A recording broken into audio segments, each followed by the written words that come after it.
Il a observé. Il a attendu. Maintenant, il agit. L'homme que l'on appelait Toussaint Louverture entre dans l'arène.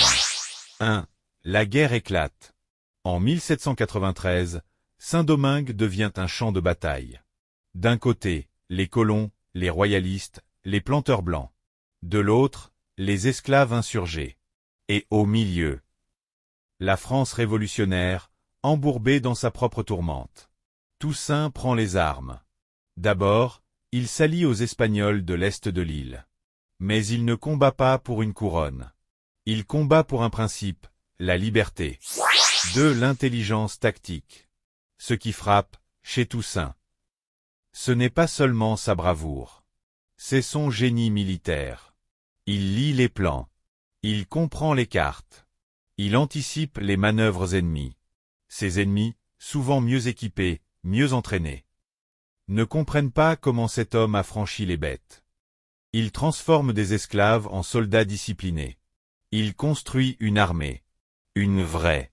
Uniforme. Hiérarchie. Stratégie. 3. L'alliance avec la France. En 1794, la France abolit l'esclavage. Et Toussaint change de camp. Il quitte les Espagnols. Il rallie les républicains. Et il ne vient pas les mains vides.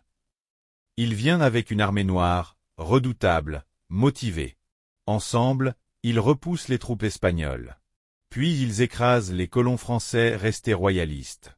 Les Anglais débarquent. Mais face à Toussaint, même l'Empire britannique plie. 5. La menace impériale. Mais au loin, en Europe, un homme l'observe. Napoléon Bonaparte.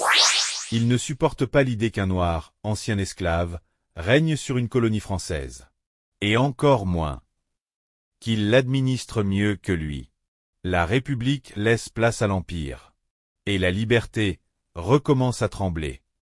Toussaint Louverture est désormais un chef d'État.